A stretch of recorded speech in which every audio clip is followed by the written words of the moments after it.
So the time has come. The top 10 is here.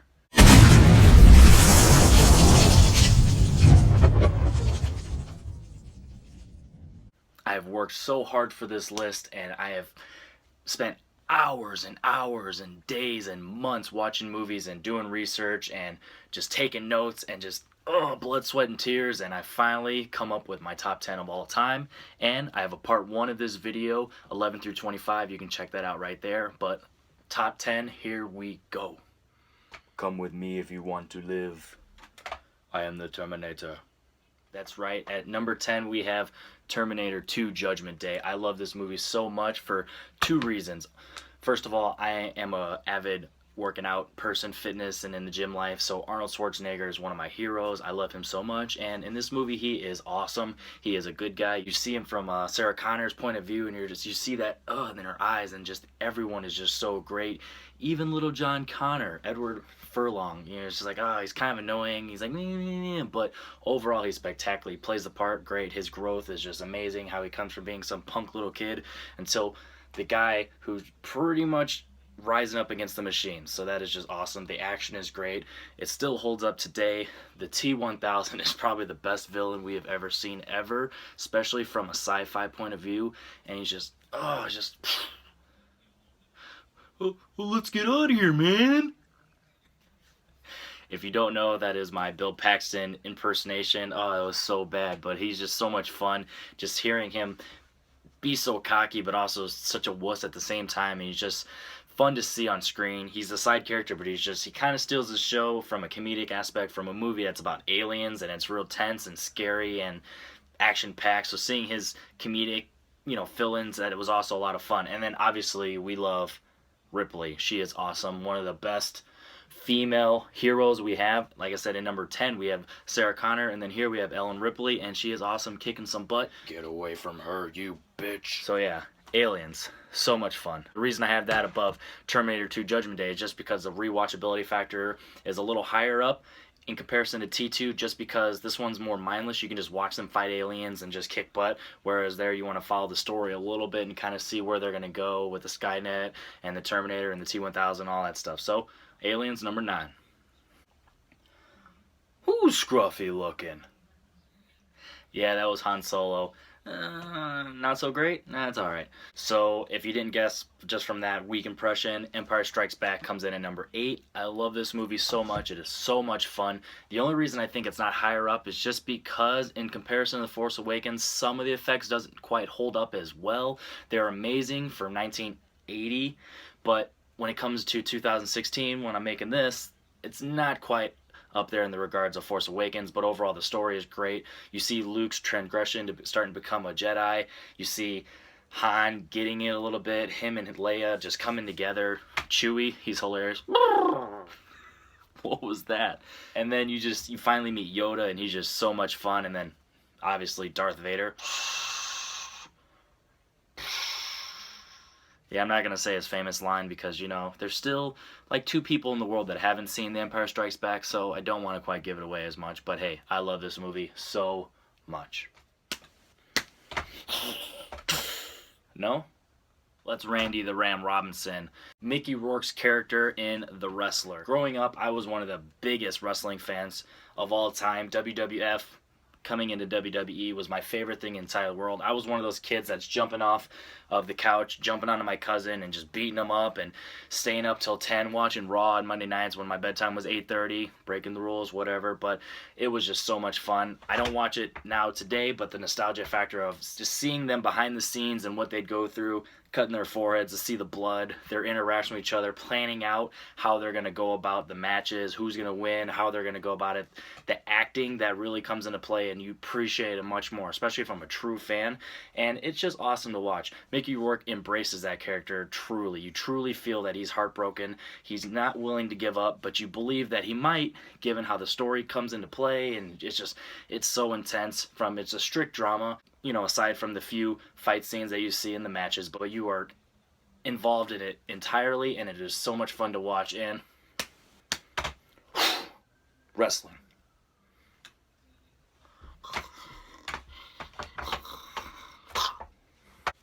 Yeah, so my special effects aren't that great, but that is the monster from Pan's Labyrinth. This is a very surprising movie for me, the fact that I love it so much because it's a very fantastical movie. But if you get away from the fantasy aspect of this movie, the drama, the intensity, and the acting is just tremendous. Granted, it's all in Spanish, so you have to get over that fact that you have to read the subtitles the entire time.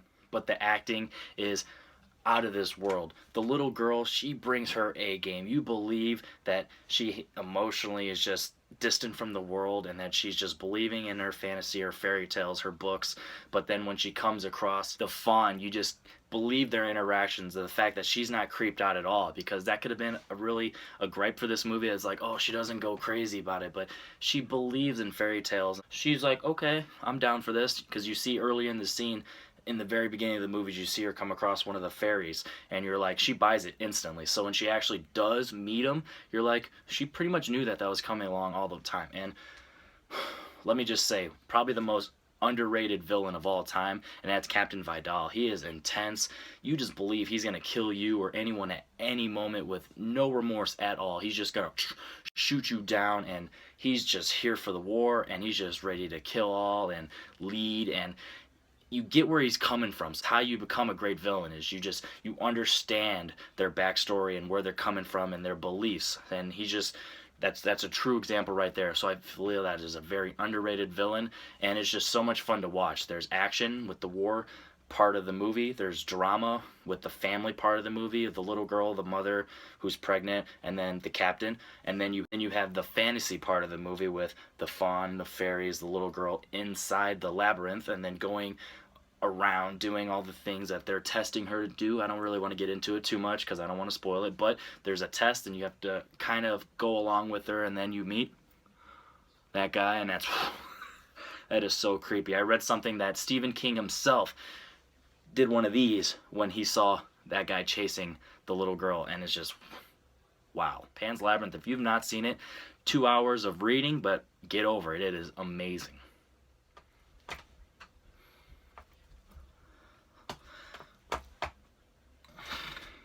So I'm not sure if that was too obvious. The glasses and the pen, wand. This is a Harry Potter movie, and can you guess it real quick? I'll tell you. Harry Potter and the Deathly Hallows Part 2. I love this movie. It is intense. I have all 8 in a little combo pack. I have 4 combo packs here. And this one is my favorite. I love Prisoner of Azkaban, and I love Goblet of Fire. I love them all, but I love this one the most because I can literally watch this movie nonstop for the action. I can watch it nonstop for the characters. I can watch it nonstop for the visuals. It is just so great overall. You're just so invested in this world. Just being there in Hogwarts and just seeing the characters and the kids that you've grown to love. And if you're a fan of the books, as I am,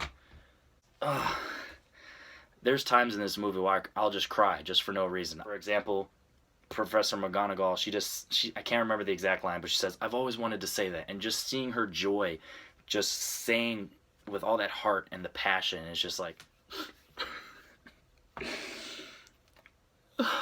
yes. I love this movie so much. It's so intense. Voldemort is one of my favorite villains of all time, just from fantasy, sci-fi, action, drama, anything. Just Voldemort is so cool. Ralph Fiennes delivers it intensely, and it's just so vicious. And obviously all the kids are great. Daniel Radcliffe as Harry Potter is amazing. You've seen him grow as a little child all the way up into a full-grown man, young boy, old boy, teenager, whatever, but he's a man. After everything he's been through, he's a man. And just seeing him, and just and after everything that happens, you just want to cry. I'm telling you, I cried about 5 times this movie, and it's just so intense, and I love it so much. Harry Potter and the Deathly Hallows Part 2, number 5. My sister's quinceañera, my cousin's quinceañera, my mother's quinceañera, my brother's quinceañera, blah, blah, blah. Dude.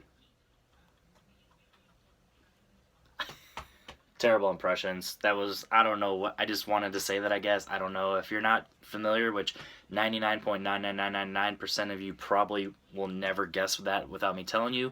That is a line from end of watch. Jake Gyllenhaal and Michael Pena, oh my god, their chemistry, instantly you just want to talk about that. You just believe that these two are actual friends, they're actual police officers, they've been around each other for years, and they are literally willing to put their life on the line for each other. It is riveting and intense. It is so much fun. As a man that wants to become a police officer at one day in my life, that is one of my long-time future life goals. So seeing this on a scale that just so realistic, you don't think this is a movie, you just think that this is real. And that's crazy because they do a lot of Hollywood eyes type stuff where they're kicking butt and they're having shootouts and, you know, car chases and stuff. Most police officers never even draw their weapon and they're doing it nonstop. But you believe it because it's the way that their chemistry is, and they're so grounded within their vehicle and their interaction with each other, or behind the scenes when they're in their department and they're in their around their other officers. You just believe that it's just so real. So when everything happens and stuff happens, you are emotionally torn and heartbroken and you go crazy. I'm not going to get into it because I want you to witness it yourself, and I want you to comment below and let me know if you cry during some of these scenes in this movie, because it'll get you. And it's not even a fact of what happens, it's the build up to it, the emotional drive that you get with these characters, and it's so earned, and it's just like, damn you. We're finally here. We're in the top 3.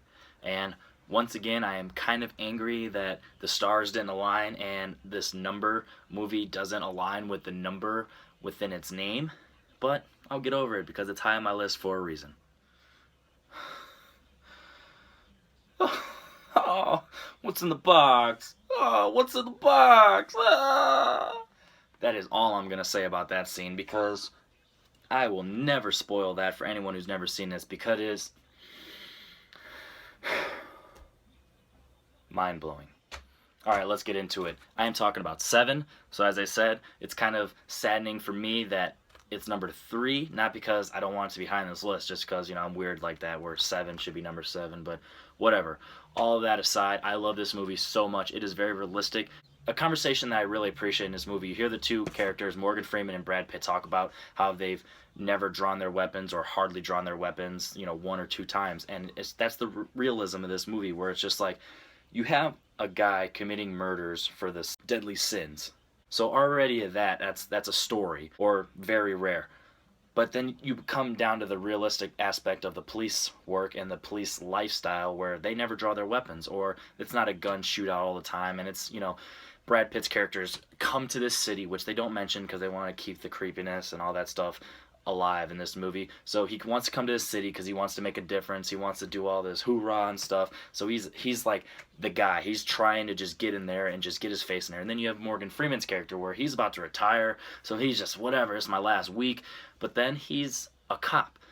And when it comes down to it, he comes across this case, and it is so intense and so riveting to him that he's invested instantly. He's hooked. Whether he wants to admit it or not, whether he even knows it or not, he's hooked, and he's not going to stop until it's solved. So you get on the journey with them, and you see their rapport start to develop, and then you see them come together. It's so earned, and it's just so great to see where it ends, and it's just like, that is so emotionally draining for both of them, where they come and go and how it develops. I don't want to get into it, but 7 is an amazing movie. It's dark and gritty and gross at sometimes, but I don't know if I'm sick and disturbing and whatever, but I love it so much. 7, number 3. Drainage, Eli, you boy. So I have a straw, and you have a milkshake, and my straw goes woo over here, and then it comes woo over here. I drink your milkshake. I drink it up. That is definitely one of the most intense scenes ever, and this movie is number 2 on my list because just the performance of Daniel Day-Lewis is just out of this world. He comes into this character and you just believe it is him. You don't see Daniel Day-Lewis. Well, you don't see Daniel Day-Lewis in any of his characters. He's a character actor. But this one, more importantly, you just buy that this is him. And You come into this movie thinking that you like this guy and that he's awesome, but you just see his arc and then the business part of how everything is and the oil life and just the just the selfishness that you see that comes along with it, and just the greed and just the desire for money and being on top, and how this man Daniel Plainview just doesn't care about anyone. He just says, literally says, he could live on his own and he doesn't even care. And I won't want to get any details about some stuff with him and another character and how it's not what it seems, but you, when it happens and the boot, you believe it. It's just, it's disgusting. But the fact that you love this guy and then you just want to watch it for this man and his portrayal of Daniel Plainview is intense. And it is visually beautiful. The cinematography is amazing. Paul Thomas Anderson directed the crap out of this movie. Everyone does their part. Paul Dano's character is a little over the top at some points, but he's meant to be, so you buy it, and it's just like, whatever, I like it, you know? So when some stuff happens, you're like, that's fine by me. Obviously, Daniel Day-Lewis murders it as Daniel Plainview, and I don't know, I love this movie so much. There is no action. There's hardly any characters aside from Daniel Day-Lewis's Daniel Plainview. It is just Daniel Plainview that you care about and you just watch for this movie. And There Will Be Blood shows that a movie can surround itself with one character and be amazing. It is almost 3 hours long, and you follow this journey, and it's just great. The score is intense. There's scenes where there's no dialogue for like 5 minutes at a time, and you don't even care because it's so beautiful. It sounds great. The score in the background, the tension that you can build without any dialogue is just amazing. Paul Thomas Anderson is fantastic, and he directed the crap out of this movie. Daniel Day-Lewis won his Oscar for this, number 2 out of 3, for a reason. It is fantastic. There Will Be Blood. I love it. Hope would drive a man insane. So obviously my voice is not as fantastic as Morgan Freeman, so I cannot even attempt to deliver that line the way he did. But Red is amazing. Morgan Freeman is amazing. If you don't know what I'm talking about, Red and Morgan Freeman, you're just living under a rock. We have The Shawshank Redemption. I love this movie so much. For a movie that just is a strict drama, there's no action, the fact that it is taking place in the 20s all the way up until the 50s and 60s, the movie itself, great feel to it. The fact that I'm able to watch this movie on repeat almost and just get so much out of it. It has comedy, it has tension, it has dialogue that is intense and crazy and fun and just so believable. It has creepy moments. I don't really want to get into it because it's bad, but it has some of that moments. And then it just has some evilness and just some grit to it and just darkness. But this movie is just fantastic. You have Tim Robbins as Andy Dufresne. He's a banker who is convicted of double murder for his wife and her lover way in the Shawshank prison, and then you just see him come together meeting Red, Morgan Freeman's character, and then their bond that they grow. I love the fact that they don't rush into it. It is very earned. First of all, Tim Robbins as Andy Dufresne doesn't even talk much. Eventually comes across Morgan Freeman's Red because he needs something, and then they start slowly developing a bond, and it's not rushed. There's a point where it's just like 10 years have gone by and you're still not even believing that they're just the best of friends, and it's just so well earned. The two of them feed off each other so great. It is awesome. Then you have Clancy Brown as the CO, and he's just so intense and dirty and despicable, beating up people and just he's just gross. And then you have the warden. I can't think of his name right now, but he is great. You just believe that he's just so quiet and calm, but he's just so evil, and everything that happens, it just comes full circle, and it doesn't seem cheap. It doesn't seem forced. It doesn't seem rushed. It's just a little under 2.5 hours, but for the most part, it flies by like that. And there's much happens, and it's so quick, and it just all comes together beautifully. And I love this movie. The symbolism for this movie is hope. So you just watch this movie just for that alone. If you're ever feeling down and out, I don't want to watch that. It's not, how's that going to make me feel any better? But trust me, it does. Characters are great. They're fun. You feel like you're in the prison with them. It's just like, I know these guys. I love these guys. They're all felons. They're in prison, but you love these characters, and it is great. And that's why overall I love this movie so much. The Shawshank Redemption is my #1 favorite movie of all time, just for the sole reason that I just feel so good just watching it, and the fact that I'm able to watch it nonstop and not even get bored of it. But overall, as a film, 1994, Shawshank Redemption, you were the film of that year, and you are number one on my list. Wow, I can't believe we've finally gotten here. My top 10 favorite movies of all time. Uh, Thank you so much for watching this and being there with me. I've worked so hard on this list. I really hope that you believe that I put this list together from my heart and that I mean everything I've said about these movies, and that I didn't just throw a bunch of movies together that are supposed to be my favorite movies, but that I truly love these movies and that they mean something to me personally. And I really hope that if you haven't seen any of these movies, that I've convinced you to go out, watch these movies, and feel the way that I feel. So with that being said, thank you very much. I can't wait for some more. Now that my top 10 list is finally done, my cards are on the table. You know where I stand as far as my favorite movies of all time, or at least the top ones. Now I can start reviewing movies, whether it's new movies or old movies, and I can finally not give away my secrets. So be ready for a bunch of videos coming up, and let's watch some movies.